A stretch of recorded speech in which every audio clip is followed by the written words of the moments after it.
Assalamualaikum warahmatullahi wabarakatuh. Bismillahirrahmanirrahim. Alhamdulillahi rabbil alamin. Wabihi nasta'in ala umuri dunya waddin.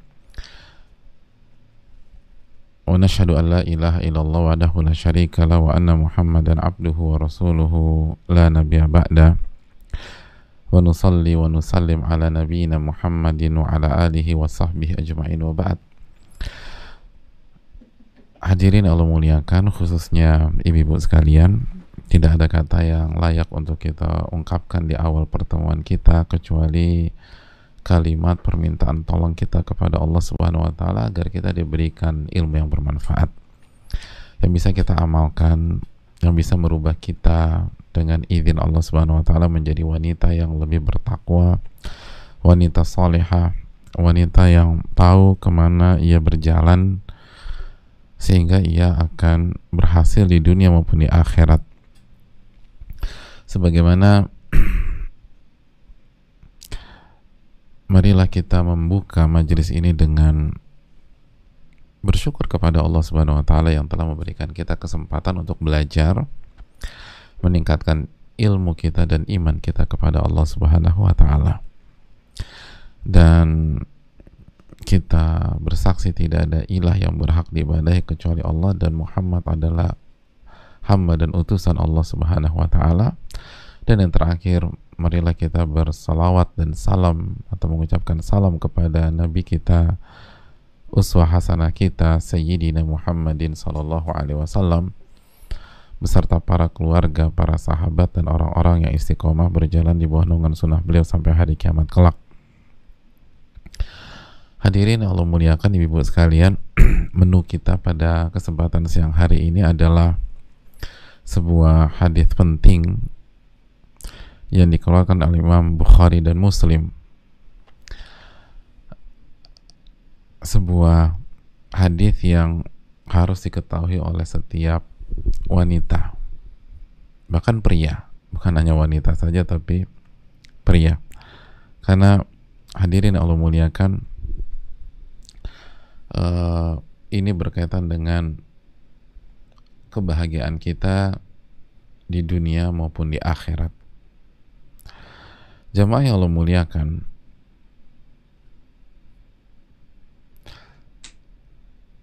hadis yang akan menjadi menu kita pada siang hari ini berasal dari Abu Hurairah radhiyallahu taala anhu. Ya, nama yang sudah tidak asing lagi, ya, nama yang sudah tidak asing lagi.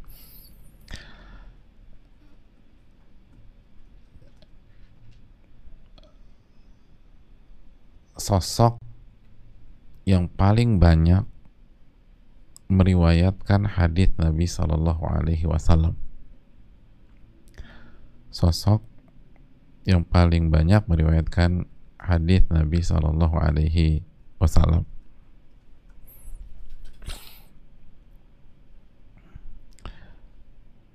Hadirin Allah muliakan,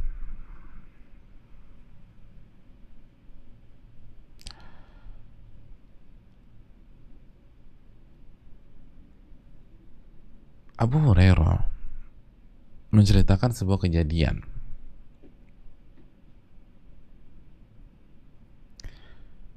Abu Hurairah menceritakan sebuah kejadian.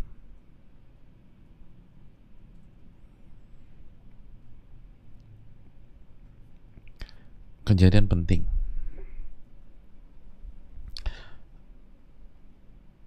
Ketika sebuah ayat diturunkan oleh Allah Subhanahu wa taala. Jadi ketika sebuah ayat diturunkan oleh Allah Subhanahu wa taala,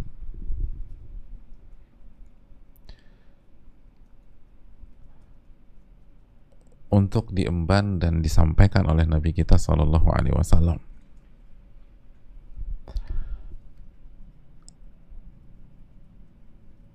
Ayat itu adalah surat Asy-Syu'ara ayat 214. Asy-Syu'ara ayat 214. Wa anzir ashiratakal aqrabin. Wa anzir ashiratakal aqrabin. Wahai Muhammad, berilah peringatan kepada keluarga terdekatmu. Berilah peringatan kepada keluarga terdekatmu. Qama Rasulullah sallallahu alaihi wasallam hina anzalallahu azza wa jalla wa anzir ashiratakal aqrabin. Abu Hurairah menceritakan pada hari itu bahwa Nabi SAW berdiri ketika Allah turunkan Asy-Syu'ara ayat 214 di atas. Wa anzir ashiratakal aqrabin. Wahai Muhammad, berilah peringatan kepada keluarga terdekatmu. Lalu Nabi SAW menyampaikan, ya ma'syira Quraisy, atau kalimatan nahwaha, wahai orang-orang Quraisy. Dan kita tahu orang Quraisy adalah keluarga besar Nabi SAW. Karena Quraisy itu Fihr, itu buyutnya atau buyut-buyutnya 10 atau 11 ke atasnya Nabi SAW. Wahai orang-orang Quraisy, ishtaru anfusakum,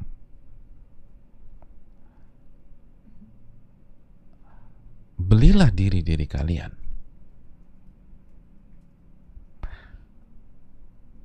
Atau maksudnya selamatkan diri-diri kalian. Itu maksudnya belilah diri kalian. Belilah diri kalian dari neraka sehingga masuk ke dalam surga. Jadi selamatkan diri-diri kalian. La agni ankum minallahi syai'a.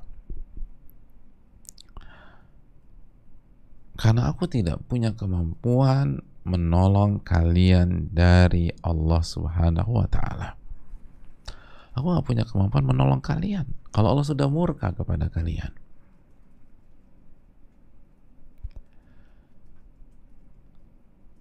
Ya Bani Abdi Manaf, wahai anak-anak keturunan Abdu Manaf, la agni ankum minallahi syai'a.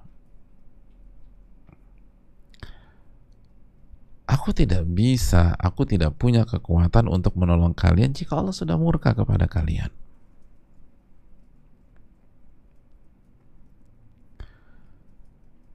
Dan Nabi mengajak bicara ke keluarga besarnya nih.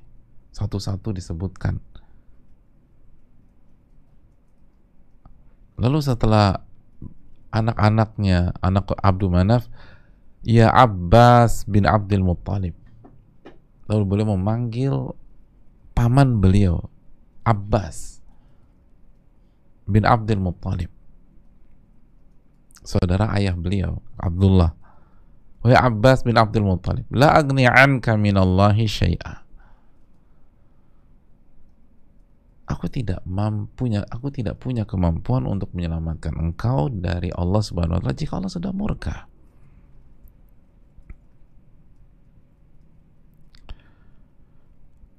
Wahai Safiyah. Lalu Nabi melanjutkan, wahai Safiyah,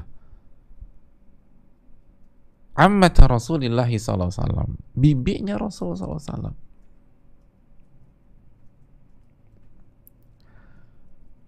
Wahai Safiyah, bibi atau tante Rasul Sallallahu Alaihi Wasallam, la agni anki minallahi syai'a. Aku nggak punya kekuatan menyelamatkanmu dari siksa Allah Subhanahu wa ta'ala.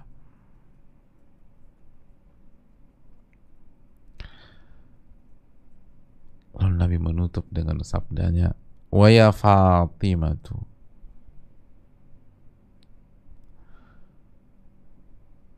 binta Muhammadin, wahai Fatimah, anaknya Muhammad, salini ma syi'ti min mali, mintalah kepadaku apa saja yang kau mau, wahai anakku, dari hartaku. La agni anki minallahi syai'a.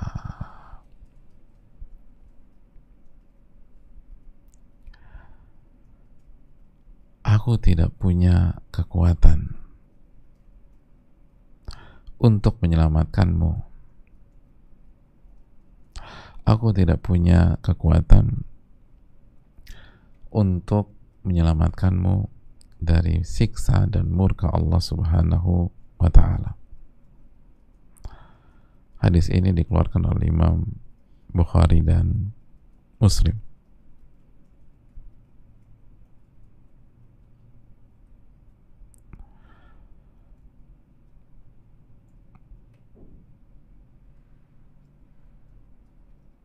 Hadirin Allah muliakan,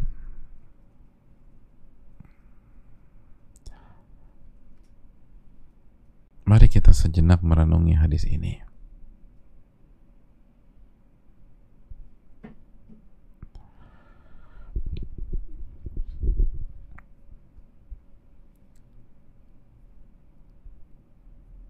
Hadis ini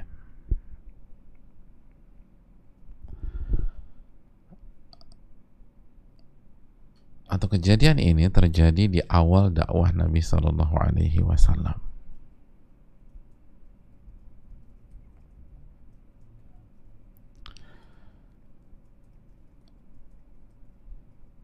Ketika Nabi diperintahkan oleh Allah untuk memberikan peringatan kepada keluarga besarnya, sebelum Allah perintahkan Nabi kita berdakwah dan menyampaikan kepada bangsa Arab secara umum, lalu manusia secara lebih umum lagi, karena dakwah kita tuh bertahap.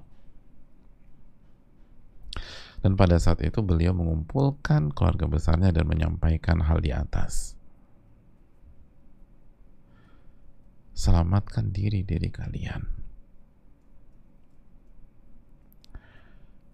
Beliau sampaikan itu ke orang Quraisy, beliau sampaikan ke anak-anaknya Abdul Manaf, beliau sampaikan kepada Abbas bin Abdul Muttalib, paman beliau sampaikan ke Sofia, bibi beliau, dan penutupannya beliau sampaikan itu kepada Fatimah radhiyallahu taala anha.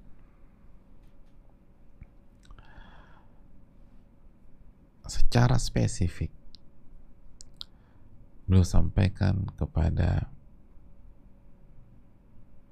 dua orang wanita, Sofia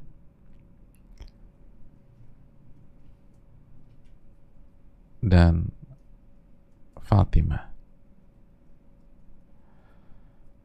Hadirin Allah muliakan,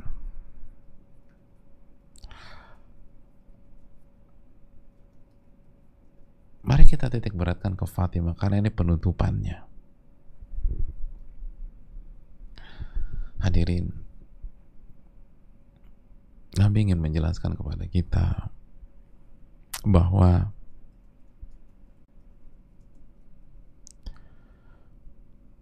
tidak ada yang bisa menyelamatkan kita dari murka Allah Subhanahu wa Ta'ala.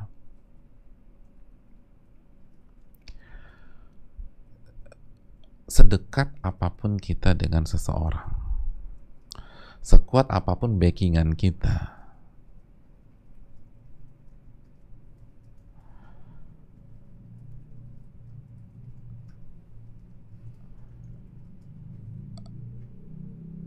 sejago apapun orang-orang yang ada di sekeliling kita, sekuat apapun bergain positionnya,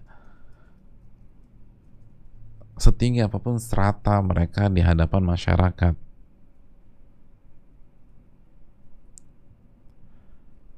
nggak bisa jemaah, nggak bisa.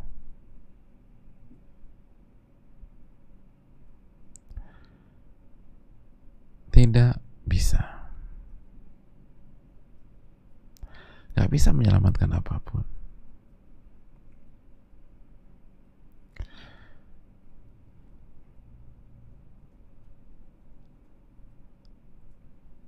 Kalau dua sosok besar wanita ini tidak bisa, lalu bagaimana dengan yang lainnya? Lalu bagaimana dengan yang lainnya?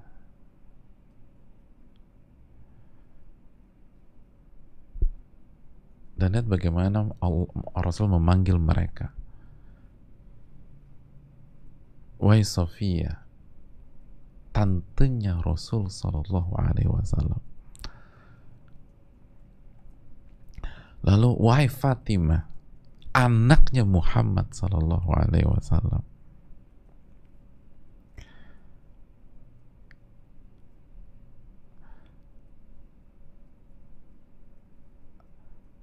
Jadi bukan hanya manggil nama, tapi manggil backingannya siapa, atau sosok di balik mereka itu siapa. Yang satu tantenya siapa? Tantenya Rasulullah SAW.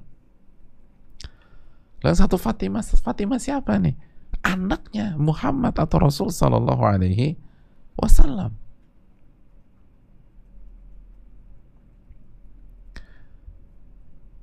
Ini pelajaran besar bagi kita para wanita dan ibu-ibu sekalian, karena betapa banyak wanita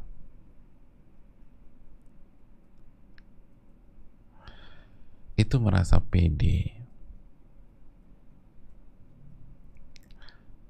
merasa kuat karena faktor suaminya.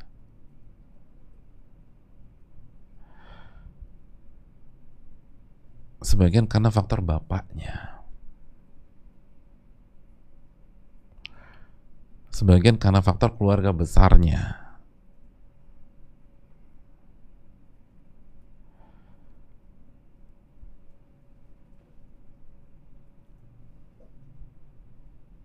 Seakan-akan dia bisa meraih semua yang dia inginkan.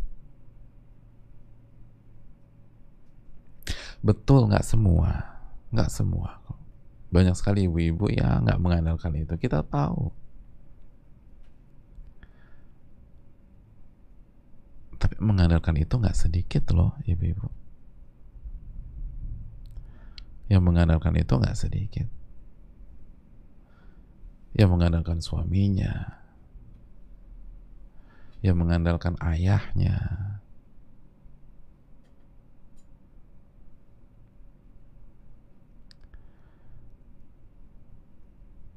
dan ada sebagian yang mencari itu agar bisa mendapatkan apa yang dia inginkan. Dia cari laki-laki dengan spek yang dia inginkan.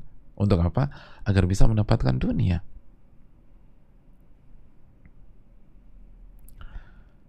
Agar dia bisa mendapatkan dunia. Bahkan sebagian wanita nggak peduli dia menjadi isi simpenan atau nggak jelas statusnya. Yang penting semua diberikan. Uang belanja tanpa seri. Dia bisa traveling dengan fasilitas nomor 1. Dia bisa pergi kemana dengan bisnis kelas. Dia bisa beli tas-tas yang dia inginkan.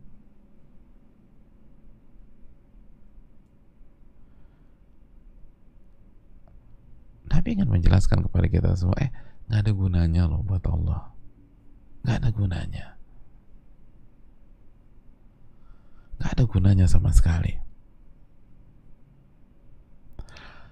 Kalau ada gunanya, maka di antara nama-nama yang akan terselamatkan, atau kalau bahasa yang lebih simpel, kalau ada gunanya, maka Nabi SAW tidak akan menyebutkan Sofia dan tidak akan menyebutkan Fatimah radhiyallahu ta'ala anhuma.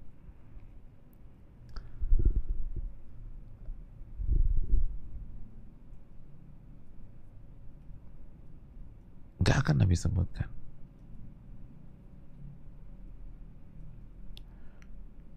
Tapi dalam hadis ini Nabi sebutkan.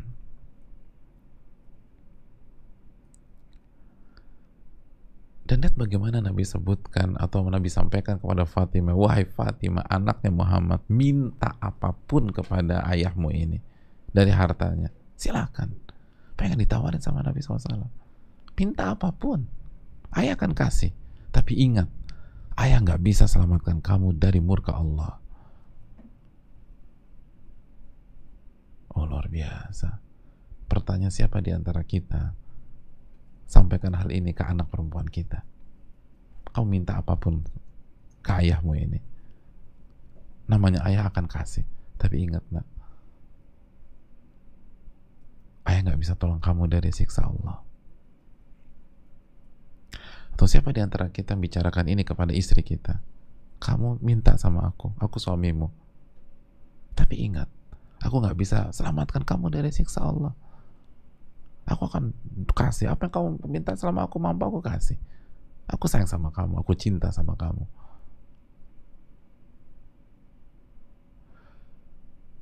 Tapi jangan dipikir, aku bisa selamatkan kamu dari siksa Allah. Aku bisa selamatkan kamu dari murka Allah Subhanahu wa taala. Gak bisa.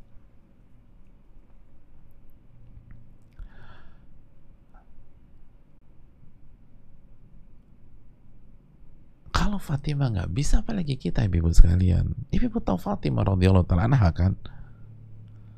Fatimah itu yang paling mirip dengan Nabi kita Shallallahu Alaihi Wasallam. Paling mirip, paling mirip,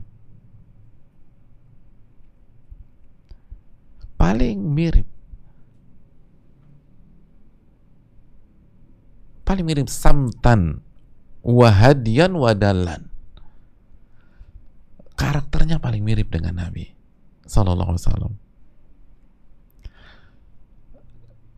Sikapnya paling mirip, cara bicaranya paling mirip, kesantunannya paling mirip, akhlaknya paling mirip, akhlaknya paling mirip.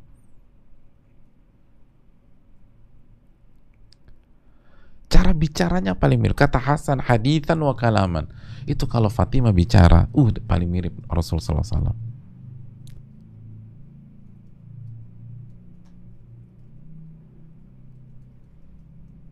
Masya Allah.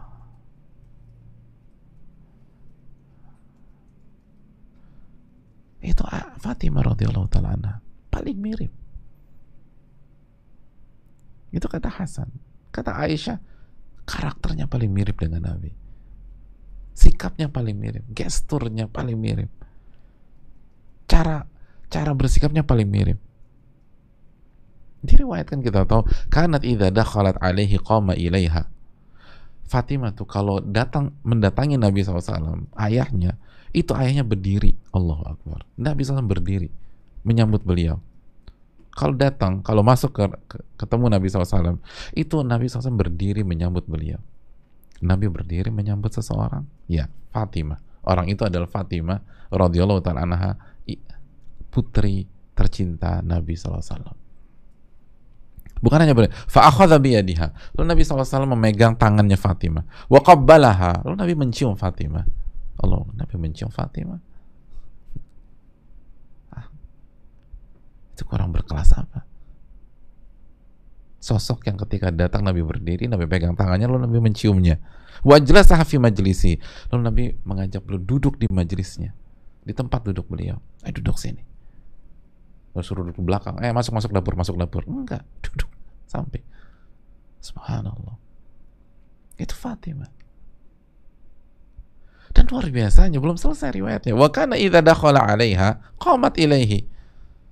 Dan Nabi SAW kalau mengunjungi Fatimah, maka Fatimah akan berdiri menyambutnya, menyambut beliau SAW. Fa'akhadat biyadi. Lalu Fatimah akan meraih tangan Rasul SAW. Faqabalathu. Lalu Fatimah akan mencium ayahnya sallallahu alaihi wasallam. Wa ajlasathu fi majlisiha. Lalu Fatimah akan mendudukkan atau mempersilahkan Nabi SAW duduk di majelis beliau. Udah plak-plak udah. Sama persis, subhanallah. Apa yang dilakukan bapaknya dilakukan beliau. Radhiyallahu ta'ala anha. Ya dilakukan bapaknya sallallahu alaihi wasallam, dilakukan beliau persis. Subhanallah. Masuk, bapaknya berdiri sallallahu alaihi wasallam, lalu meraih tangan beliau, lalu bapaknya cium sallallahu alaihi wasallam, lalu diajak duduk di majelisnya. Giliran bapaknya datang, persis dilakukan sama. Beliau berdiri radhiyallahu ta'ala anha, meraih tangan bapaknya sallallahu alaihi wasallam, lalu dicium, lalu diajak duduk. Persis. Makanya nggak heran Aisyah, Hasan mengatakan demikian. Gak ada yang lebih mirip dari Nabi kecuali Fatimah radhiyallahu ta'ala anha. Persis. Subhanallah.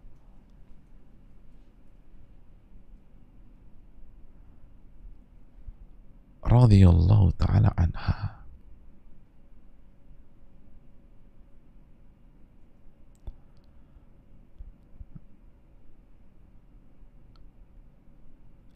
Nah, Nabi sayang banget. Bayangkan sama berdiri. Coba kita yang punya anak nih. Kita yang punya anak.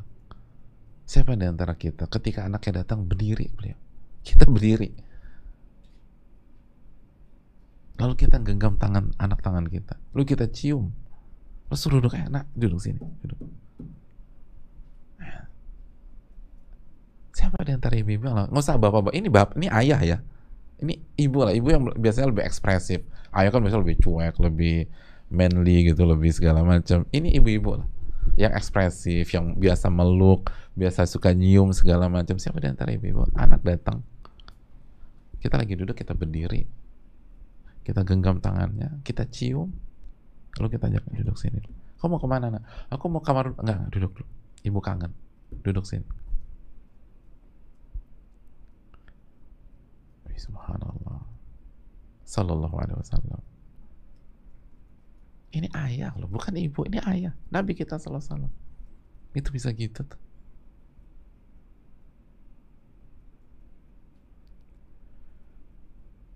Dan ketika datang diperlakukan yang sama Fatimah.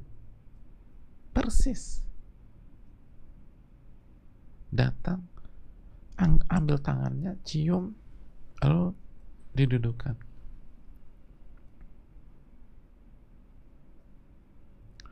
Makanya nggak heran hadirin yang Allah muliakan, Nabi kita sallallahu alaihi wasallam bersabda dalam hadis Tirmidzi, Ahmad dan lain-lain, inna Fatimatu bid'atun minni.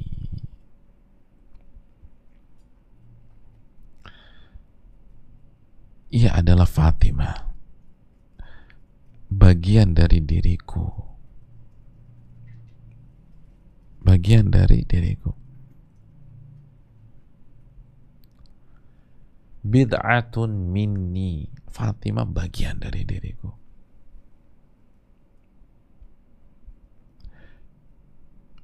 Yu'dhini ma'adhaha,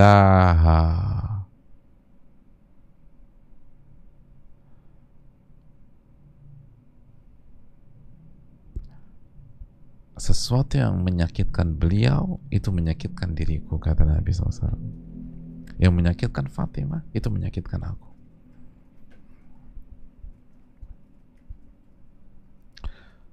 Yu'dhini ma'adha. Dan lihat, kalau orang belajar bahasa Arab ini penekanannya, jadi benar-benar kayak bahasa penekanannya yang menyakitkanku itu yang menyakitkan Fatimah. Jadi penekanan jadi diputar sama Nabi SAW. Itu benar-benar apapun yang membuat Fatimah sakit itu membuat aku sakit. Membuat Fatimah sakit itu membuat aku sakit. Wa yunsibuni ma ansabaha. Dan yang menyenangkan Fatimah itu membuat aku senang.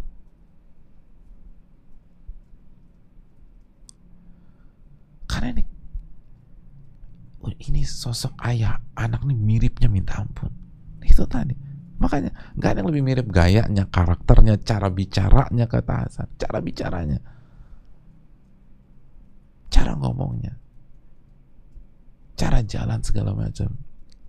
Lebih mirip dari Nabi dibanding Fatimah radhiyallahu ta'ala anha.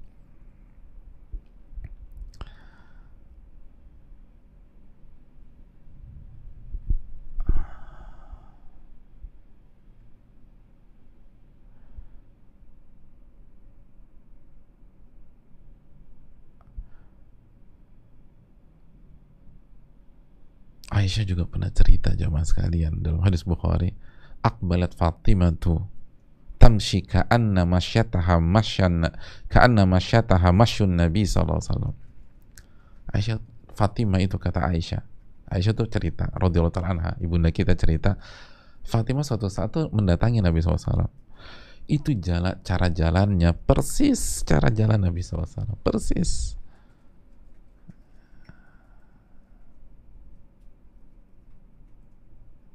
Persis.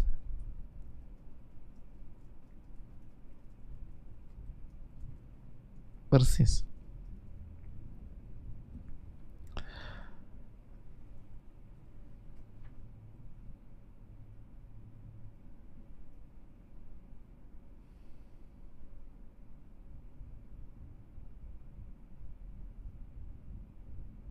Hadirin Allah muliakan.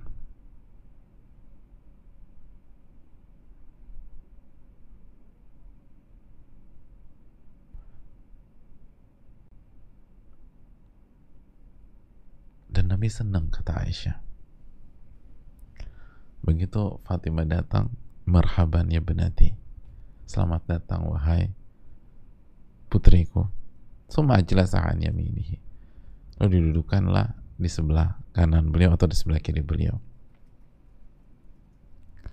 Hadirin Allah muliakan, hubungan ayah dan anak perempuan yang begitu luar biasa, begitu luar biasa, dan tidak ada duanya. Siapa ayah dan anak perempuan kayak begini? Gak ada duanya, gak ada duanya, gak ada duanya.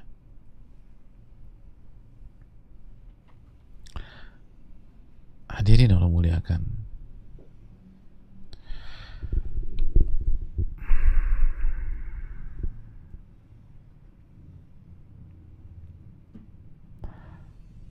dalam riwayat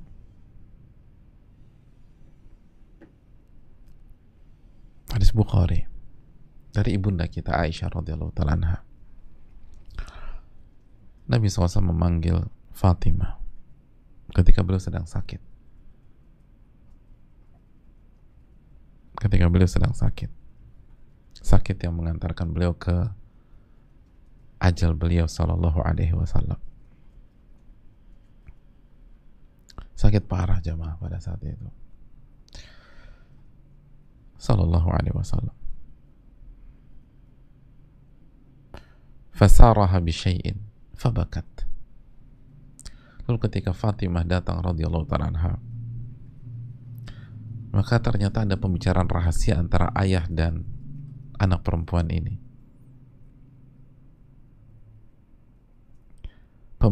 Kalimat atau informasi yang membuat Fatimah menangis. Beliau nangis. Dan orang-orang gak tahu apa yang disampaikan Nabi SAW ke putrinya ini. Tapi yang jelas Fatimah menangis.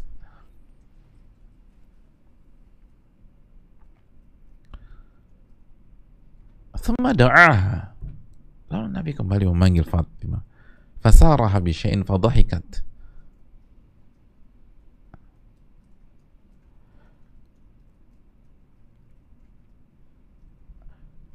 Lalu lagi-lagi Nabi SAW untuk kedua kalinya menyampaikan sesuatu rahasia, sesuatu yang rahasia. Tapi kali ini ekspresi Fatimah berubah 180 derajat. Beliau tertawa. Saya dari nangis ketawa aja, mah. Allahu Akbar. Dari nangis ketawa. Orang bingung, orang menanyakan kenapa nih bisa begitu. Maka kami bertanya kepada Fatimah radhiyallahu taala anha, kenapa engkau waktu itu menangis, lalu habis itu kamu ketawa? Apa sih yang disampaikan Nabi SAW? Simak baik-baik ucapan Fatimah jamaah. Sarani Nabi SAW annahu yuqbadu fi waj'ihi alladhi tufiya fihi fabakaitu. Pembicaraan rahasia pertama, kata Fatimah, ayahku menyampaikan bahwa beliau akan meninggal dunia karena penyakit beliau ini. Jadi ini penyakit yang akan mengantarkan aku ke ajalku, wahai Fatimah. Maka kata Fatimah, aku pun menangis. Aku pun menangis.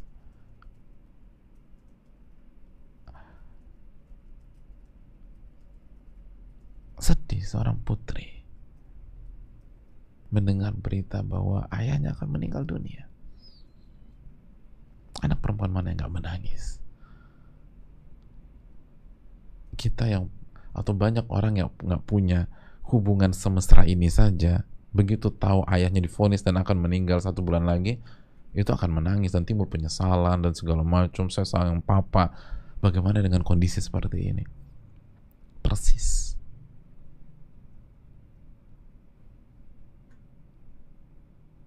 Kayak pinang dibelah dua udah. Oh Fatimah nangis.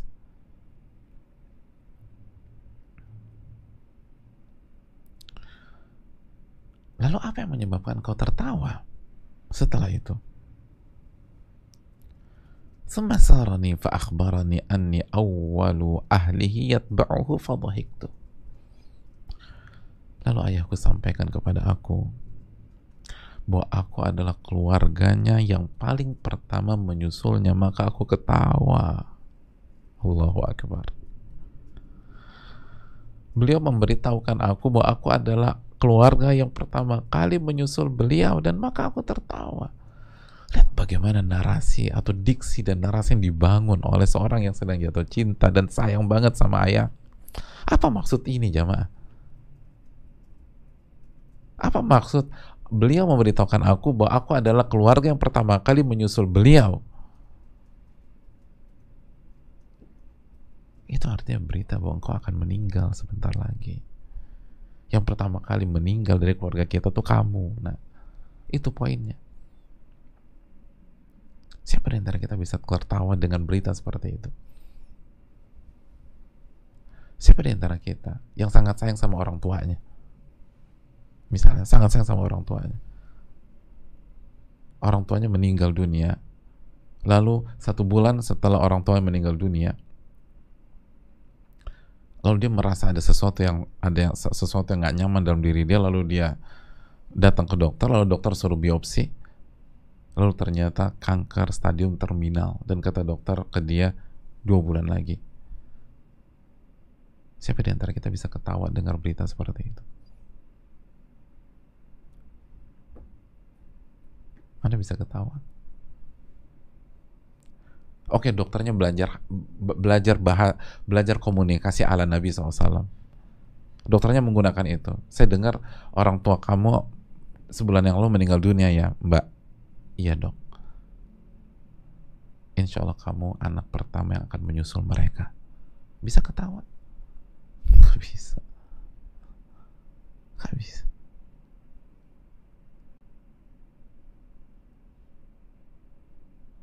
Fatimah ketawa, jamaah. Ketawa.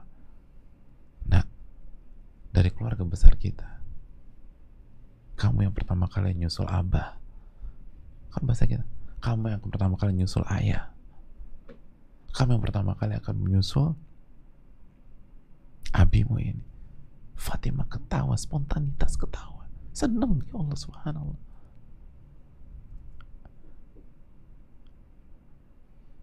Kita yang mengaku cinta Nabi SAW, bisa kita ketawa? Subhanallah. Kita yang mengaku cinta Rasul, cinta Nabi SAW. Ada vonis, dokter kita vonis kita akan meninggal dalam waktu yang gak lama lagi. Siapa di antara kita bisa ketawa?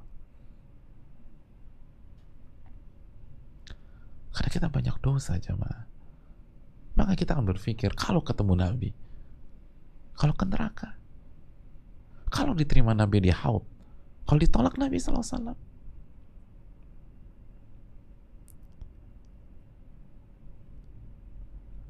kita mengaku cinta kepada Allah, bisa kita ketawa?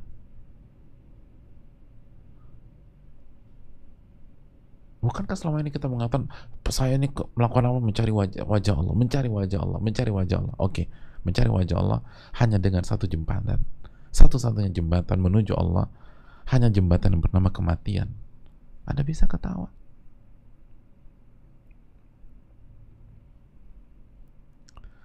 Atau selama ini hanya lip saja, lip service, mencari wajah Allah, mencari wajah Allah, mencari wajah Allah. Hati kita belum mencari wajah Allah. Bal tu'thiruna al-hayata dunya, kita hanya mencari dunia. Benarkah kita mencari wajah Allah? Fatimah sudah sampai titik itu, jamaah. Fatimah sudah sampai titik itu. Begitu disampaikan, engkau yang pertama kali akan menyusul ayah, ketawa, jamaah. Radhiyallahu ta'ala anha, ketawa. Itu cinta yang tulus. Itu cinta yang murni. Itu cinta seorang anak kepada ayahnya dan cinta umat kepada nabinya SAW. Itu iman, itu akidah. Dikasih vonis kematian, ketawa. Radhiyallahu ta'ala anha.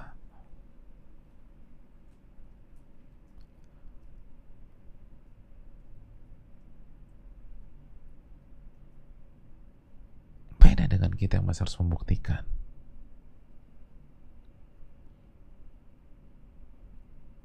Nah, jamaah sekalian, untuk sosok seperti ini, Nabi SAW bersabda, ya Fatimah binta Muhammadin, wahai Fatimah anaknya Muhammad, minta apapun ke ayahmu, karena ayah tidak bisa punya kekuatan dan kemampuan menyelamatkan kamu dari siksa Allah Subhanahu wa ta'ala.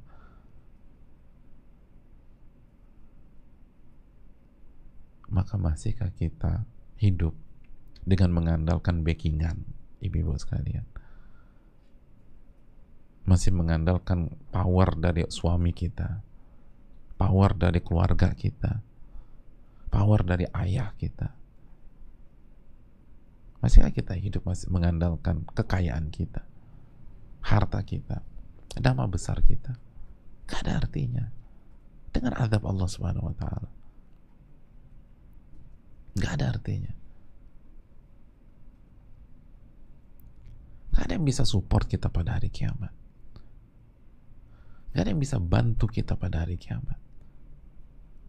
Ayah kita gak bisa buat apa-apa. Suami kita gak bisa buat apa-apa. Harta kita apalagi. Nama besar kita, penggemar kita, fans kita, gak ada yang bisa buat apa-apa. Jangankan fans kita, suami kita gak bisa, ayah kita gak bisa, ibu kita gak bisa. Allah berfirman tentang salah satu fenomena pada hari kiamat dalam surat Abasa, yauma yafirrul mar'u min akhi. Yauma yafirrul mar'u min akhi wa ummihi wa abihi wa sahibatihi wa banihi likulli imri'in minhum yauma idzin sya'nu yughni. Pada hari itu seseorang akan lari dari saudaranya, lari dari kakaknya, lari dari adiknya, lari dari sahabatnya. Wa ummihi wa abi, dia akan lari dari ibunya dan ayahnya. Ibunya, dia gak mau dekat-dekat sama ibunya. Ibunya selama ini dia peluk, ibunya selama ini dia sayang, ibunya selama ini dia cium-ciumin, ibunya selama ini dia jaga, dia rawat, dia gantikan pampersnya, dia tuntun, dia dorong kursi rodanya. Dia kabur dari ibunya nanti. Wa ummihi wa abi, ayahnya yang selama ini dia telepon, yang selama ini dia kirimkan uang untuknya, yang selama ini dia support ekonominya, yang selama ini dia pandang bahwa ini pahlawan saya dalam kehidupan. Dia kabur pada hari kiamat. Gak mau dia dekat sama ayahnya. Padahal sekarang dia, pada sebagian orang sampai hari ini dia masih tidur ngeringkel sama ayahnya, mencari kehangatan, masih ngeringkel di hadapan ibunya, tidur satu kasur sama ibu, meluk ibu. Dia kabur dari ibunya. Wasahibatihi wa bani, dan dia akan menghindar dari istrinya dan anak-anak sebagaimana istri akan menghindar dari suaminya. Suami yang dianggap pahlawannya, suami yang begitu ia cintai, atau istri yang begitu ia cintai, yang selama ini gak bisa jauh, dia akan kabur, dia akan menghindar. Yafir, bukan dipisahkan ya, yafir. Kita akan melarikan diri dari mereka, kita akan menjauh dari mereka. Kita gak mau dekat-dekat sebagaimana mereka gak mau dekat-dekat sama kita. Kita gak mau dekat, mereka gak mau dekat. Ayah dan ibu kita ketika menyikapi ayah dan ibu kita ada di ayat ke-35.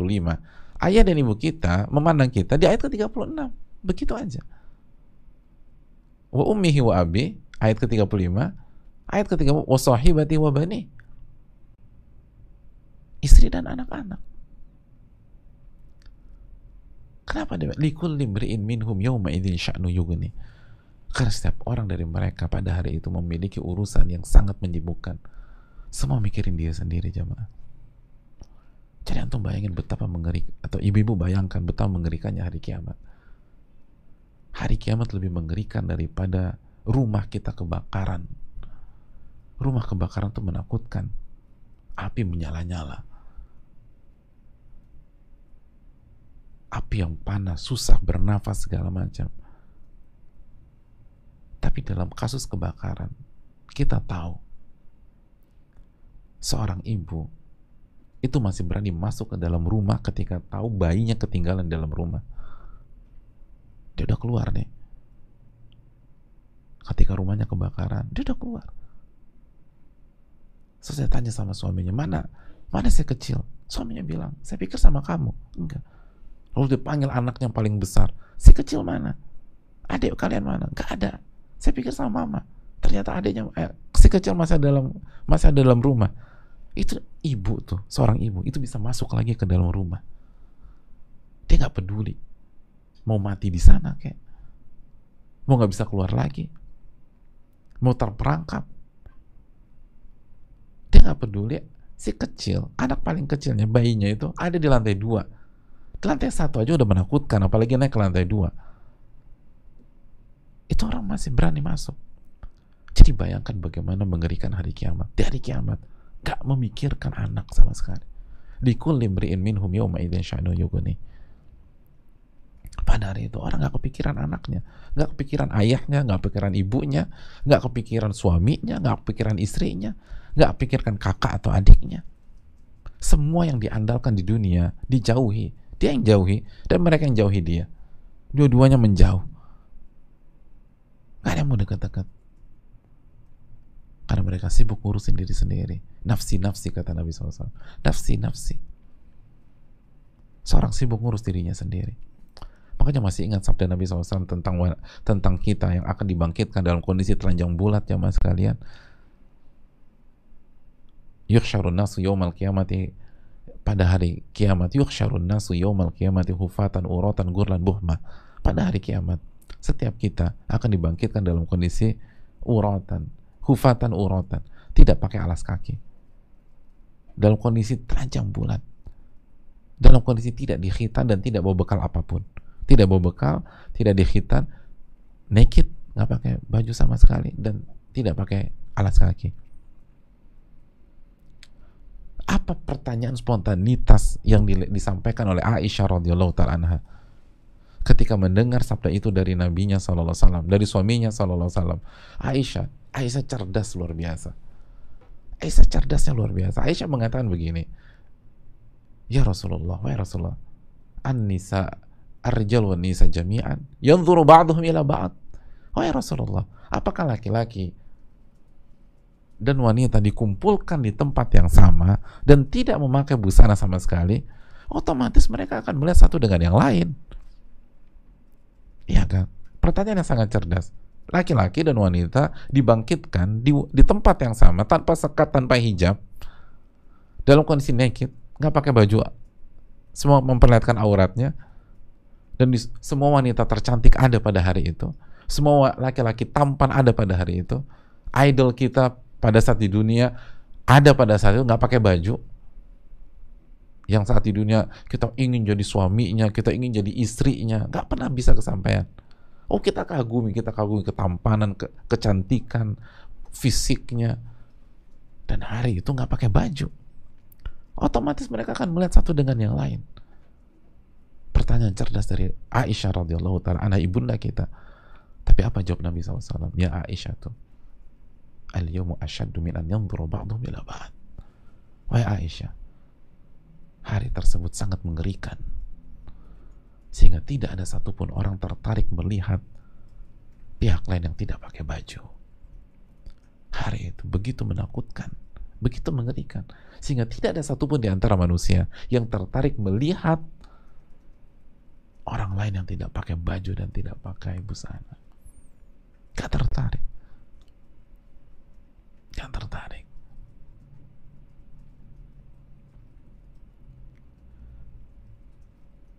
Oleh karena itu jamaah sekalian, mungkin hari ini kita hidup dengan backingan. Hari ini kita hidup dilindungi oleh suami kita, ayah kita, anak laki-laki kita yang sudah punya penghasilan dan sudah mapan. Kita dilindungi oleh keluarga besar kita. Kalau ada apa-apa dengan suami kita, keluarga besar kita mungkin bisa backup kita. Ingatlah sabda Nabi SAW ke Fatimah, yang Nabi katakan SAW, ini Fatimah adalah bagian dari diriku. Ya Fatimah, wahai Fatimah, minta apa saja dari ayahmu, minta apa saja dari harta, minta apa, ayah kasih. Tapi ayah nggak bisa menolongmu dari murka Allah Subhanahu wa Ta'ala. Ayah tidak bisa menolongmu dari murka Allah. Sudahkah kita resapi itu? Kehidupan tidak selamanya di atas, ibu-ibu sekalian. Dan kalaupun dari kita lahir sampai kita meninggal, kita berada di atas, bukankah wafatnya kita bukan akhir dari kehidupan kita? Kalaupun dari awal sampai akhir kita ada di atas, maka di hari kiamat nanti kita akan merasakan pahitnya kesendirian. Di hari kiamat nanti kita akan merasakan pahitnya menjadi seorang diri dengan matahari 1 mil dan kita nggak pakai baju sama sekali. Dan pada saat itu hanya amal yang kita mainkan, hanya iman yang kita andalkan, bukan suami, bukan ayah, bukan keluarga, bukan harta, iman dan amal. Sab'atun yudhilluhumullah fi dhillihi yauma la dhilla illa dhilluh. Ada 7 golongan yang Allah naungi dengan naungannya, dan tidak ada naungan kecuali naungan Allah Subhanahu wa Ta'ala. Itu yang kita harapkan kan. Dan adakah dari 7 golongan itu suami yang kaya, suami yang kuat, ayah yang punya kerajaan bisnis yang menggurita? Gak ada. Gak ada. 7 golongan itu semuanya tentang iman dan amal. Dan itu tentang kita dengan diri kita. Kita dengan diri kita. Kita dengan Allah Subhanahu wa Ta'ala. Jangan andalkan. Banyak wanita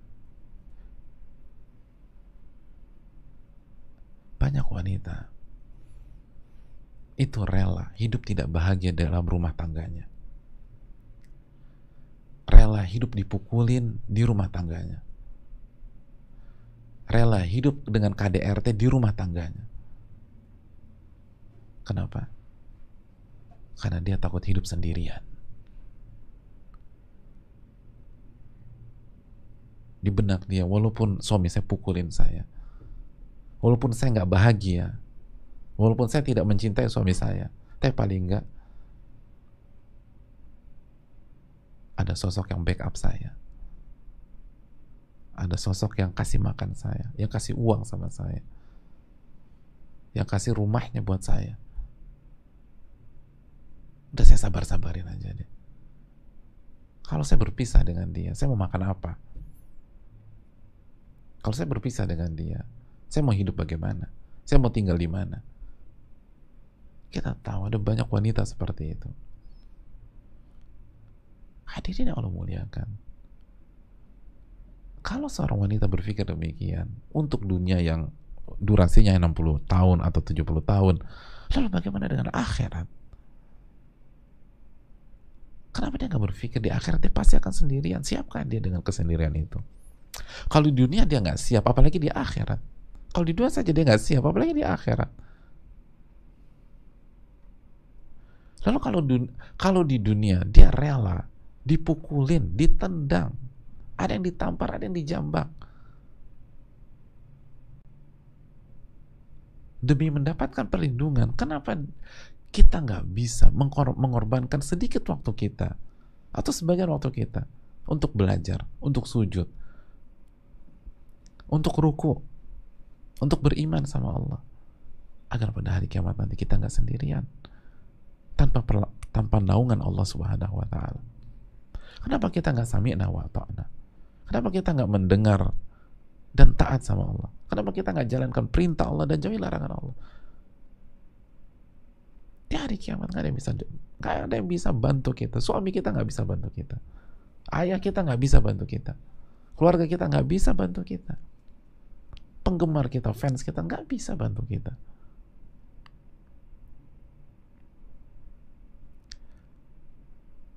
Kalau kita bisa babak belur di dalam kehidupan rumah tangga kita, agar kita nggak diceraiin sama suami kita, agar kita nggak dicampakkan suami kita. Bahkan sebagian wanita itu membiarkan suaminya zina dan selingkuh depan matanya karena dia takut ditinggalin. Suaminya belak-belakan zina dan selingkuh depan matanya, dia bisa tahan itu loh, karena takut ditinggalin.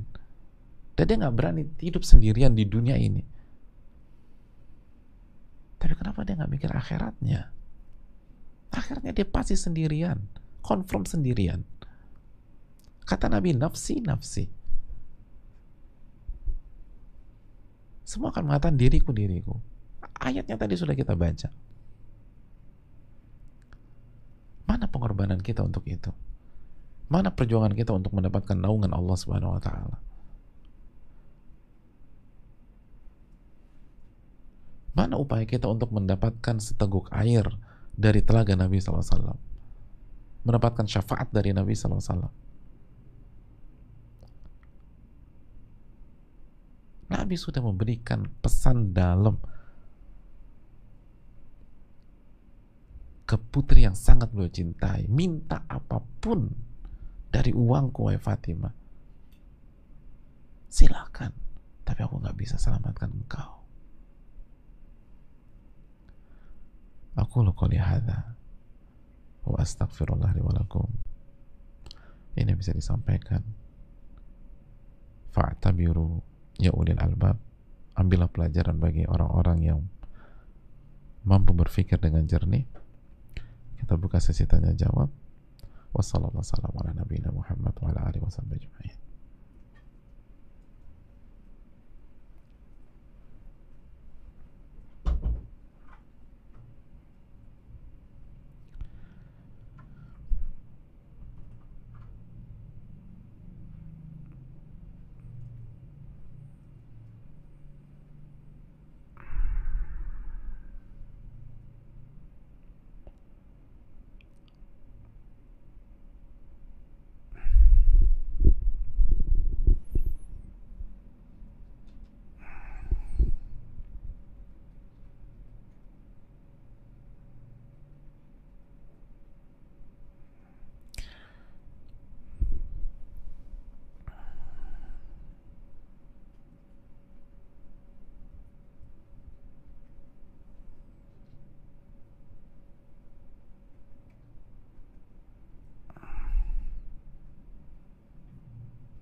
bersama.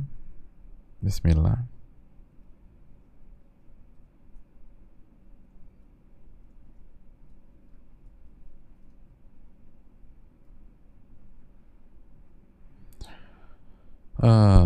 Assalamualaikum Pak Ustadz, mau bertanya apakah cara untuk menebus dosa zina yang pernah dilakukan?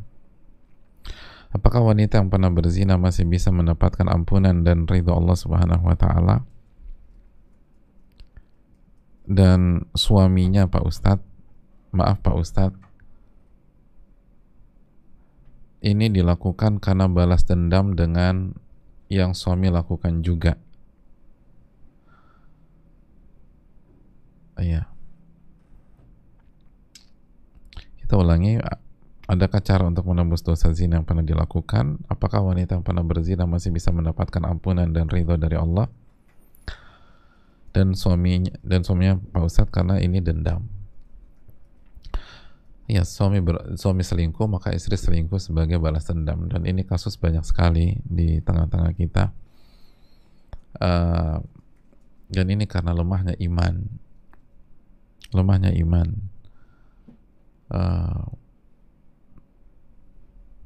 Dan yang kedua ini karena seringkali karena seseorang mencintai suaminya lebih daripada cintanya kepada Allah Subhanahu wa taala. Itu yang perlu kita camkan bersama-sama. Kalau orang lebih mencintai Allah Subhanahu wa taala, nggak mungkin dilakukan hal ini. Dan ibu sekalian, zina adalah salah satu perbuatan yang sangat fatal. Salah satu maksiat yang sangat fatal adalah zina. Dan itu bisa kita lihat dari hukumannya di dunia. Hukumannya di dunia. Bagi yang belum menikah, hukumannya dicambuk 100 kali. Lalu diasingkan selama 1 tahun.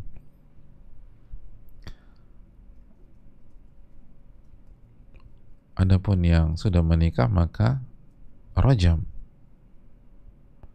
Dan tidak ada hukuman yang lebih menakutkan daripada rajam. Itu menunjukkan betapa buruknya dosa ini. Betapa buruknya dosa ini. Dan hari ini dianggap angin lalu. Dianggap angin lalu.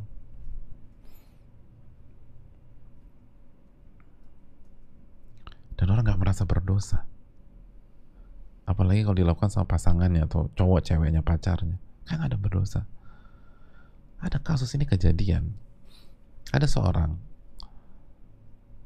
itu check in dengan ceweknya, lalu mereka berzina, lalu setelah abis itu check out sebelum makan siang. Pas makan siang di sebuah restoran ada menu babi. Lalu dibecandain sama temennya, lo gak pilih ini nih, lo gak pilih pork gitu. Terus dengan serius saya bilang, ya enggak lah, gue kan muslim, babi haram. Subhanallah, gue muslim, babi haram. Dan dia, enggak, gue gak mau, babi itu haram. Emangnya halal Pak Ustaz? Enggak. Ya kalau anda bisa gitu dengan babi, lalu sebelumnya anda ngapain? Anda zina. Dan dosa zina jauh lebih besar. Rajam jamaah, rajam gak main-main. Itu menakutkan. Oleh karena itu hadirin Allah muliakan, yang pertama kali kita harus sadar dulu, ini dosa-dosa fatal. Dosa yang bisa menggagalkan kita dengan surga. Dosa yang bisa menggagalkan kita berkumpul dengan orang-orang soleh di akhirat.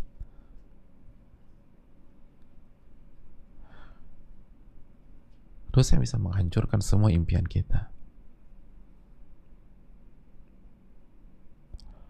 Maka jamaah yang Allah muliakan,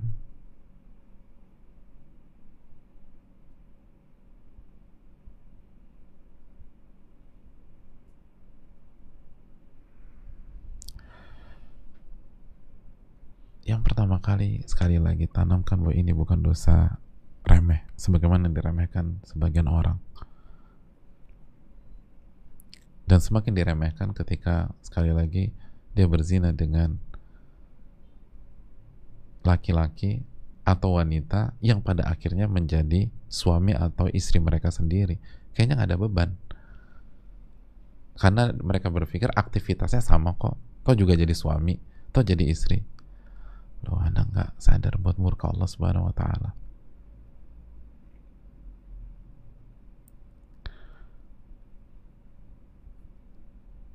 Ini yang perlu kita camkan bersama-sama.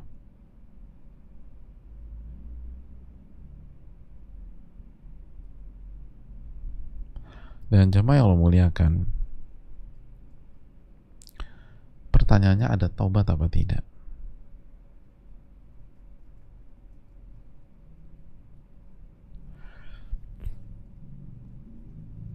Jawabannya ada. Tapi apabila kita berhasil menunaikan syarat-syaratnya. Dan syarat taubat sudah kita jelaskan di dalam kajian Riyadhus Shalihin. Yang pertama, ikhlas. Harus karena Allah. Bukan karena penyakit menular, bukan karena penyakit kelamin, dan harus karena Allah.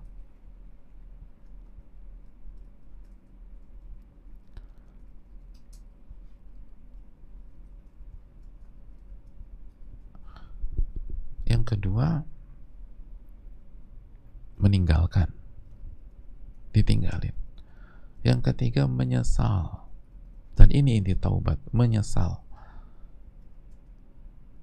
Benar-benar nyesal. Makanya orang yang taubat, atau ciri-ciri orang yang taubat dari zinanya diterima oleh Allah, itu setiap dia teringat dengan zina atau mendengar materi tentang zina, itu dia bisa bisa mengeluarkan air mata karena nyeselnya minta ampun. Pokoknya setiap ada kajian tentang zina dia nangis. Setiap ada kajian tentang zina dia nangis. Semoga air mata itu sebagai bukti penyesalan taubatnya diterima oleh Allah Subhanahu wa Ta'ala. Adapun orang yang dengar materi ini biasa-biasa aja, santai aja, nggak ada gejolak, nggak ada ini, dikhawatirkan nggak ada penyesalan atau penyelesaiannya itu palsu, dikhawatirkan taubatnya nggak diterima oleh Allah. Harus nyesal dan bertekad untuk tidak mengulangi lagi, bertekad untuk nggak mengulangi lagi, dan memperbaiki hidupnya. Di antara dalil tentang masalah ini adalah surat Al-Furqan ayat 68 sampai 70. Coba buka surat Al-Furqan 68-70. Walladzina la yada'una ma'allahi ilahan akhar. Dan orang-orang yang tidak beribadah kepada selain Allah Subhanahu wa Ta'ala, bersama dengan Allah Subhanahu wa Ta'ala. Wa la yaqtuluna an-nafsa allati harramallahu illa bil haqq. Dan mereka tidak membunuh sebuah jiwa yang diharamkan oleh Allah Subhanahu wa Ta'ala, artinya tidak melakukan pembunuhan kecuali tanpa hak. Terus berikutnya apa? Wala yaznun, dan tidak berzina. Ingat, hamba-hamba Allah tidak berzina, ibu-ibu sekalian. Ini kan ayat tentang ibadur rahman, tentang hamba-hamba Allah, tentang hamba-hamba Allah itu tidak berzina. Wa man yaf'al dzalika yalqa athama. Tapi barang siapa yang melakukan hal itu, melakukan kesyirikan, membunuh, berzina, maka dia mendapatkan dosa. Selesai belum? Yudha'af lahul adzabu yaumal qiyamah. Dan azabnya akan dilipat gandakan oleh Allah. Azabnya akan dilipat gandakan oleh Allah. Orang yang melakukan kesyirikan, membunuh, berzina, dia akan kena dosa besar dan azabnya akan dilipat gandakan oleh Allah. Berarti bukan satu, bukan dua azab, dilipat gandakan. Yudha'af lahul adzabu yaumal qiyamah. Azabnya akan dilipat gandakan oleh Allah pada hari kiamat. Wa yakhlud fihi muhana. Apa artinya yakhlud, jemaah?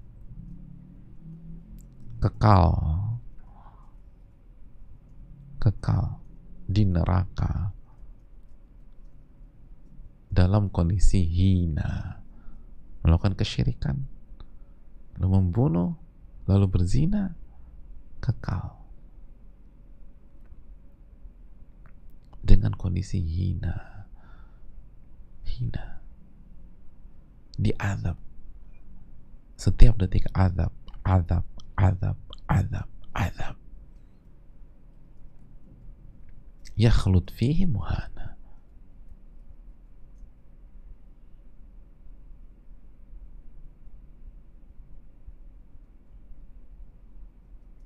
Jamaah, yang membuat kita bisa bernafas lega. Ayatnya nggak berhenti sampai di sini. Illa man taba, kecuali yang bertaubat kepada Allah, wa amana wa amila amalan salihah, dan beriman dan beramal soleh. Dia tobat, nyeselnya minta ampun, nyesel, diteteskan air matanya. Kata para ulama, at-taubatu dumu', taubat itu air mata penyesalan. Dia nangis, dia minta ampun kepada Allah, lalu dia beramal soleh, dia beriman dan dia beramal soleh, dia beriman, dia beramal soleh. Dia ganti semua gaya hidupnya, dia ganti semua konsepnya, dia jaga dirinya dari zina, dan dia jaga jarak dengan wanita yang bukan mahram atau laki-laki yang bukan mahram. Dia menjauh, dia jaga jarak.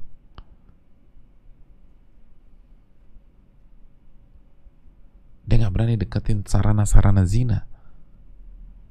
Faulaika yubaddilullahu sayyi'atihim hasanah. Allahu akbar. Faulaika yubaddilullahu sayyi'atihim hasanat wa kana Allahu ghafurur rahim. Allahu akbar.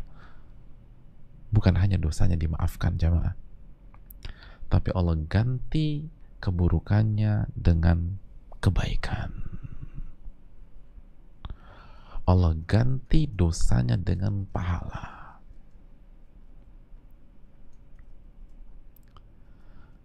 Jadi salah satu tafsir dari ayat ini, kalau gara-gara dosanya itu dia dapat, pakai angka deh, dia dapat 3.000 dosa. Dia dapat 3.000 dosa. Lalu dia taubat, dia beriman, dia beramal soleh, dia jaga ibadah, dia jaga sholat, dia jaga hubungannya sama Quran, dia jaga auratnya, dia jaga semuanya. 3.000 dosa tersebut Allah jadikan 3.000 pahala. Allahu akbar.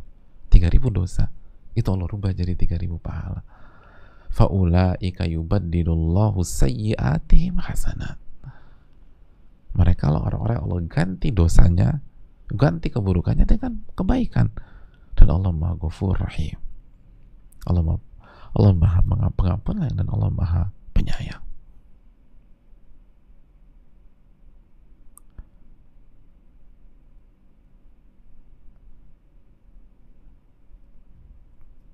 Ini dosa parah. Makanya Allah katakan dalam surat Al-Isra 32, wala taqrabuz zina innahu kana fahisyatan wa sa'a sabila. Jangan dekati zina, karena zina adalah perbuatan keji dan jalan yang buruk. Maka perbaiki dengan air mata, ibu-ibu sekalian, air mata tobat, air mata penyesalan,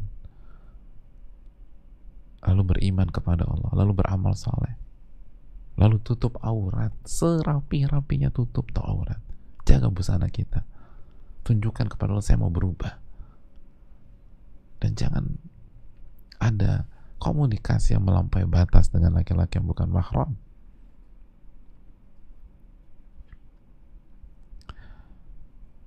Maka bukan hanya tobat kita terima, tapi dosa kita Allah ganti dengan pahala. Wallahu ta'ala bisawab.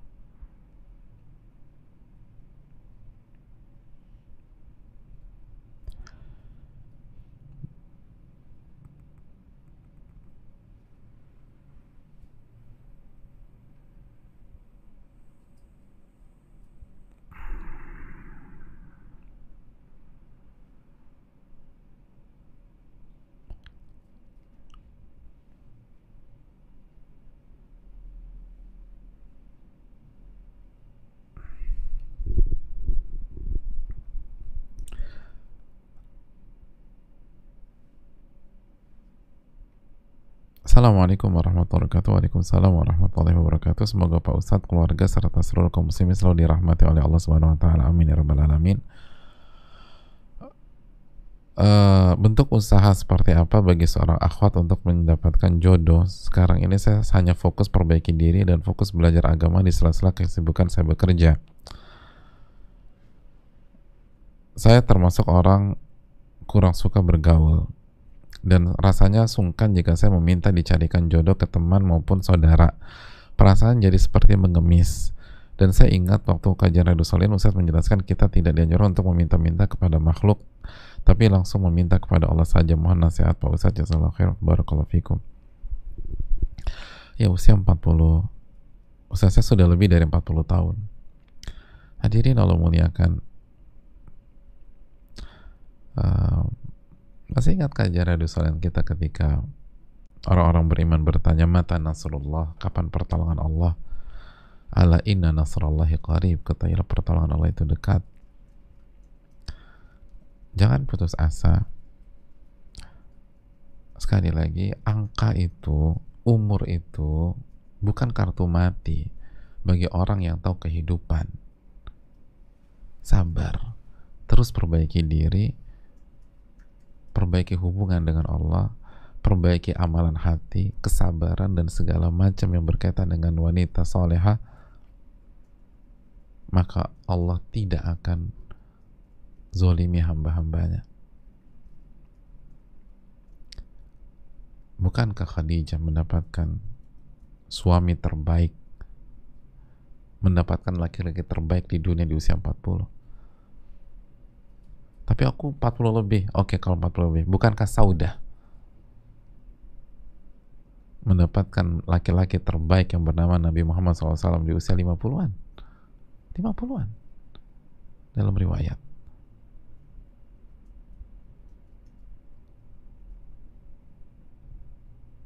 Jangan pernah meremehkan. Kehidupan ini milik Allah dan Allah gak mungkin zalim. Kalau orang yang gak bersungguh-sungguh memperbaiki dirinya dapat jodoh, masa orang yang benar-benar atau wanita benar-benar memperbaiki diri, menjaga hatinya, memperbaiki kesalahannya, nggak dapat jodoh? Enggak, insya Allah dapat. Makanya ahli hikmah mengatakan selalu ada podium bagi para juara. Para juara nggak mungkin kehabisan stok podium, jamaah. Pasti ada podium bagi para juara. Podium itu cuman isinya 3 orang. Tapi kalau Anda juara, Anda punya hak untuk di sana. Kalau kita quote and quote menjadi wanita juara dalam memperbaiki diri, memperbaiki hati, memperbaiki ibadah, memperbaiki manner kita, sikap kita, dan berusaha mengikis keburukan-keburukan kita dari sisi perempuan, kita berinteraksi dengan ahkamul hakimin. Ahkamul hakimin, al-hakim, yang maha bijak dan maha adil dalam memutuskan. Oleh karena itu perbanyak doa dan perbanyak ibadah kepada Allah. Dan tenang saja, tenang. Jangan pernah ragu dengan kekuatan Allah Subhanahu wa taala. Jangan pernah meragukan kemampuan Allah memberikan kita jodoh. Ana 'inda dhanni 'abdi bi. Aku ini tergantung prasangka hambaku terhadap diriku. Wallahu taala alam.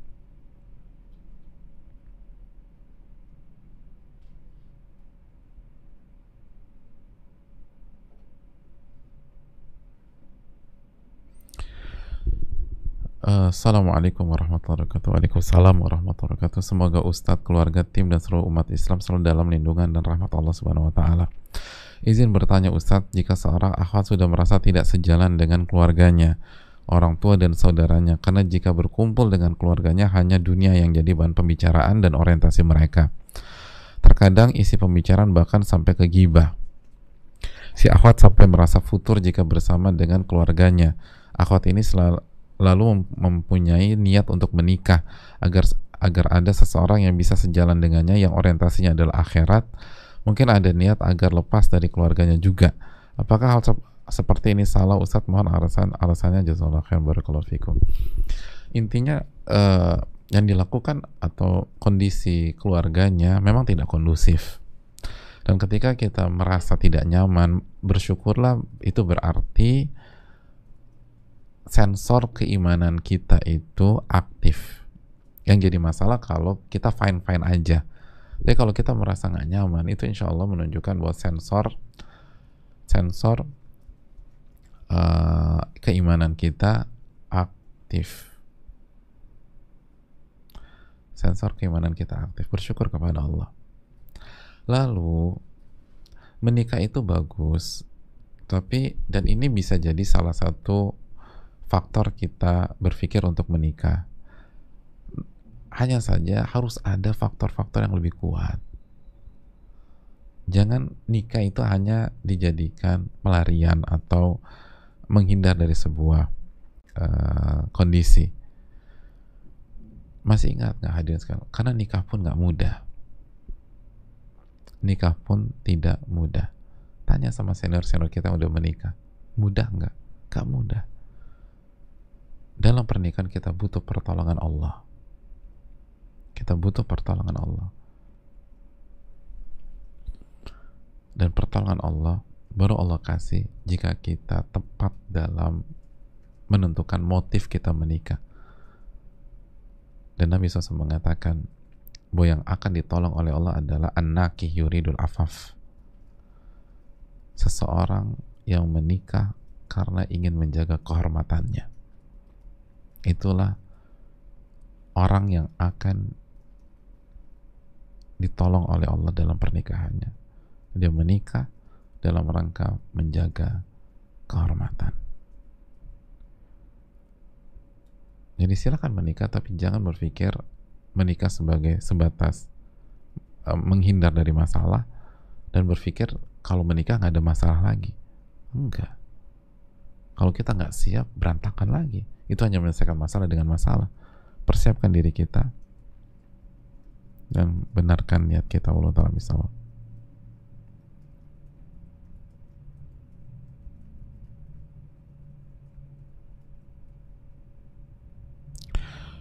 Pertanyaan berikutnya, Ustadz minta tolong apa yang harus dilakukan ketika kita dituduh dan harus mengakui hal-hal yang tidak kita lakukan. Saya dituduh karena menurut rekaman suara yang suami saya punya, itu suara saya sedang berzina. Jadi ada rekaman suara dimiliki oleh suami beliau, itu suara sedang melakukan aktivitas zina. Demi Allah, sumpah apapun saya mau Ustadz, saya tidak melakukannya. Mohon pertolongannya Ustadz, apakah saya harus meninggalkan semua ini? Hadirin yang Allah muliakan, yang pertama, jangan mengatakan sumpah apapun saya mau Ustadz. Jangan. Sumpah itu satu, sumpah dengan menyebut nama Allah, titik, udah. Sumpah menyebut nama Allah Subhanahu wa ta'ala. Hadirin Allah muliakan,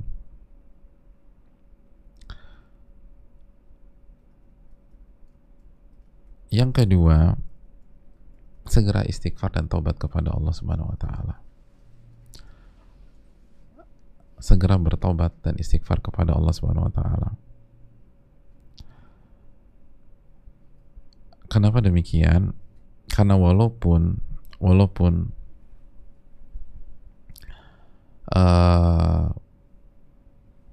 dalam kasus ini kita merasa terzolimi dan kita tidak bersalah, dan saya tidak menghukumi apapun ya, saya hanya mengikuti alur pertanyaan. Jadi jika yang ditanyakan oleh penanya itu benar dan saya hanya mengikuti alur pertanyaan, maka beristighfar dan bertobatlah kepada Allah. Karena walaupun dalam kasus ini kita dizolimi, tapi salah satu pengundang masalah adalah dosa dan kesalahan. Wa ma asabakum min musibatin fabima kasabat aydikum. Apapun yang menimpa kalian itu disebabkan atau itu ada andil dari dosa-dosa kalian, ada andil dari dosa-dosa kalian. Jadi coba istighfar dan tobat kepada Allah. Semoga dengan istighfar dan tobat kepada Allah, Allah akan urai kasus ini. Terus yang kedua, kembali resapi bahwa dunia itu ujian. Dunia bukan tempatnya reward atau penghargaan bagi orang-orang yang beriman. Dunia itu ujian. Alladzi khalaqal mauta wal hayata liyabluwakum ayyukum ahsanu amala. Dialah yang menciptakan kematian dan kehidupan untuk menguji kalian. Surat Al-Mulk ayat 2. Dunia itu ujian, yakin ini ujian. Yang ketiga, jamaah sekalian, jujurlah kepada Allah. Intastukillah yasdukka. Dalam hadis Nasai, Nabi SAW bersabda, jika Anda jujur kepada Allah, Allah akan wujudkan cita-cita Anda. Kita ingin semua selesai, jujur sama Allah. Jujur sama Allah. Bukan hanya jujur sama suami, bukan hanya jujur sama manusia, tapi jujurlah sama Allah. Apa arti jujur sama Allah, jamaah? Ini butuh pengkajian khusus ya. Tapi secara garis besar, jujur kepada Allah itu 3. Yang pertama, tujuan kita mencari wajah Allah. Yang kedua, selalu minta pertolongan kepada Allah. Yang ketiga, berusaha berjalan di atas jalan Allah. Jadi kalau pakai bahasanya, billah, walillah, wafillah. Itu jujur kepada Allah. Billah, walillah, wafillah. Minta pertolongan Allah, mencari wajah Allah, dan berjalan di atas jalan Allah Subhanahu wa ta'ala. Kalau kita bisa pegang itu, Allah akan wujudkan kita. Lalu yang berikutnya, jemaah sekalian, jangan melihat makhluk. Lihatlah af'alillahi azza wa jalla. Dalam kasus-kasus seperti ini, jangan pernah fokus kita tertuju pada makhluk dan sikap-sikap makhluk. Kita akan hancur. Kalau fokus kita tertuju pada sikap suami kita yang menuduh kita, yang berusaha menekan kita untuk mengakui padahal kita nggak melakukan apapun. Lalu kita kembangkan, kok dia bisa percaya sih? Kok dia nggak percaya sama istrinya sendiri? Kok dia lebih percaya sama orang lain? Oh, kita hancur, jemaah. Jangan pernah ngelihat ke makhluk, tapi lihatlah ke fi'lillahi azza wa jalla, ke af'alillah. Bahwa episode ini nggak mungkin terwujud kecuali Allah yang takdirkan. Allah yang ciptakan.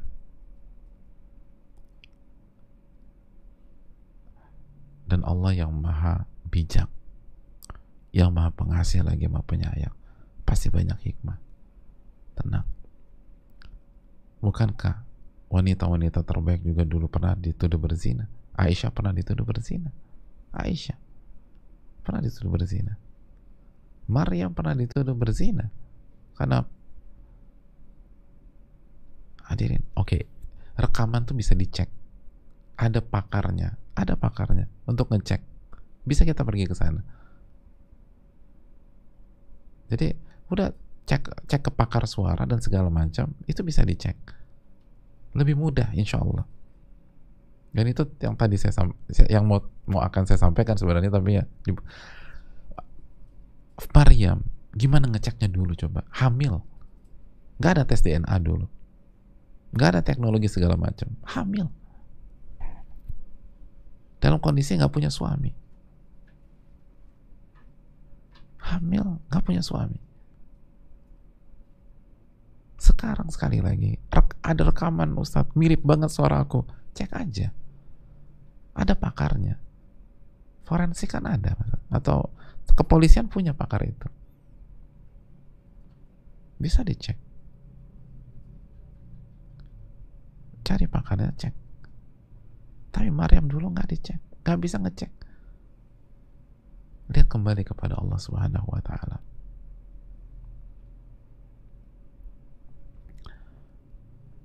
Yakinlah insya Allah akan baik-baik saja. Kalau Maryam akhirnya happy ending karena beliau jujur kepada Allah dan kembalikan kepada takdir Allah Subhanahu wa ta'ala dan fight,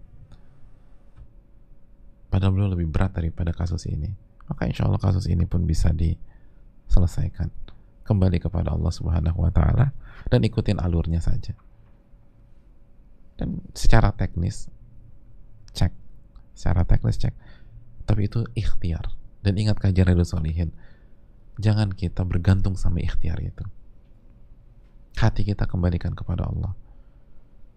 Tapi dalam rangka teknis dan ikhtiar bisa dicek rekaman suara. Wallahu ta'ala alam bisawab.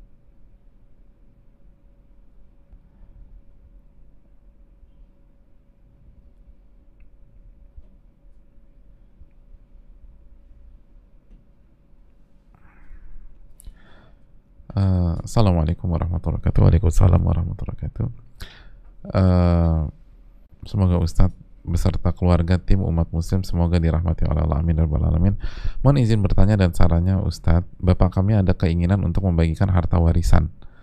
Beliau bingung sebaiknya hal ini diurus ke pihak mana yang sesuai syariat Islam agar hal ini menjadi berkah untuk kami di sisi Allah. Lebih baik bagaimana Ustadzana saran yang agar kami di sini tidak salah langkah. Jazakallahu khair, barakallahu fikum.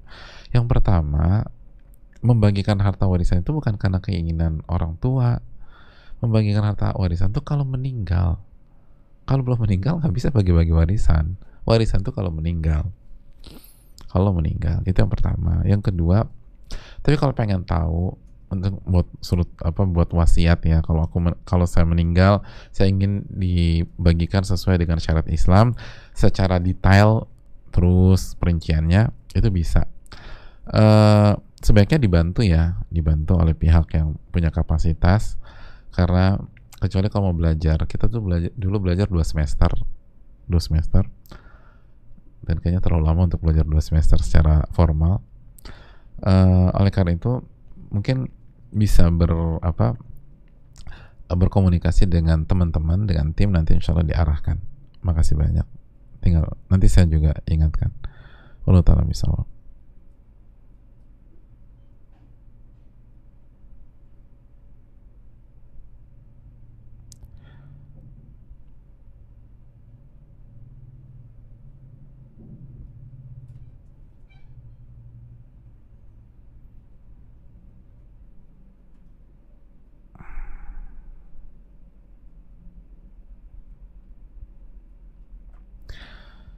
Assalamualaikum warahmatullahi wabarakatuh. Waalaikumsalam warahmatullahi wabarakatuh. Semoga Ustadz, keluarga, tim, dan seluruh kaum muslimin dimanapun berada selalu diberkahi oleh Allah, amin ya rabbal alamin. Begitu juga yang bertanya, saya bekerja sudah pending 3 bulan gaji, maksudnya belum digaji selama 3 bulan. Awalnya saya kesal karena bos tidak menyampaikan apapun terkait gaji ini. Bos pun tidak mem-PHK saya. Saya merasa hak saya dizolimi. Kemudian saya ingat perkataan Ustadz, kalau kita dizolimi, bola permainan ada di tangan kita. Namun kemudian bos saya menyampaikan bahwa qadarullah ada kendali keuangan. Akhirnya saya pun memaklumi dan ikhlas bahwa mungkin memang Allah sedang memending rezeki saya. Lalu keluarga mempertanyakan dan saya sampaikan apa adanya. Saya di perantauan. Kemudian mereka meminta saya untuk pulang dan resign saja. Dalam hati saya mengiyakan dan berkeinginan resign di bulan Januari insya Allah. Sebenarnya saya nyaman bekerja di sini karena tidak mengganggu ibadah saya. Di masa pandemi seperti ini saya khawatir jika resign akan sulit mendapatkan pekerjaan. Apakah ini termasuk kekhawatiran dengan rezeki Allah ya Ustadz? Mohon nasihatnya Ustadz. Syukran Ustadz, jazakallahu barakallahu fikum. Ya, tergantung motifnya ya. Kalau motifnya hanya karena belum digaji dan bos udah sampaikan ada kendala, dan kondisi hari ini kan juga susah jamaah. Kalau misal selama ini nggak pernah ada masalah, qadarullah saat ini masalah dan kondisi pandemi dan semua sulit, saya rasa ada bijaknya kalau kita kasih uzur buat bos kita atau perusahaan kita. Ditambah lagi kondisinya nyaman, kita bisa beribadah, dan beribadah sangat penting loh. Punya tempat kerja dengan kesempatan ibadah itu nggak mudah dan itu mahal. Jadi coba pertimbangkan. Jadi kalau hanya itu faktor resign, coba dipertimbangkan lagi. Tapi kalau ada faktor-faktor lain seperti orang tua udah ultimatum, tapi orang tua ultimatum cek dulu nih kenapa? Karena bisa jadi orang tua ultimatum karena terbawa emosi melihat kita dizolimi. Nah itu kan kita bisa jelaskan, nggak masalah kok mah, di sini enak, dan juga selama ini juga nggak ada masalah, nggak ada kendala, dan nyari tempat kerja susah sekarang. Kalau mama izinkan aku mau bersabar aja, jadi bisa dikomunikasikan. Tapi kalau karena faktor lain, yang pertimbangannya lebih besar, atau ultimatum orang tua karena faktor lain juga, maka ya bismillah resign. Allah taala bisawab. Saya rasa cukup sampai di sini ya, karena waktu sudah jam segini. Makasih banyak. Mohon maaf nggak banyak sekali pertanyaan yang belum terjawab. Dan semoga Allah Subhanahu Wa Taala memberikan hidayah kepada kita untuk bisa mengamalkan ilmu kita, dan juga semoga Allah Subhanahu Wa Taala memberikan kita ilmu yang bermanfaat dan menjauhkan kita dari ilmu yang tidak bermanfaat. Semoga Allah menerima amal ibadah kita, dan semoga Allah Subhanahu Wa Taala memberkahi yang sedikit ini. Dan mohon maaf bagi yang sudah bertanya tapi belum terjawab. Semoga tetap mendapatkan pahala bertanya dan diberkahi, dan Allah kasih solusi dari arah yang tidak kita duga-duga. Subhanakallahumma wa bihamdika asyhadu an la ilaha illa anta astaghfiruka wa atubu ilaik. Assalamualaikum warahmatullahi wabarakatuh.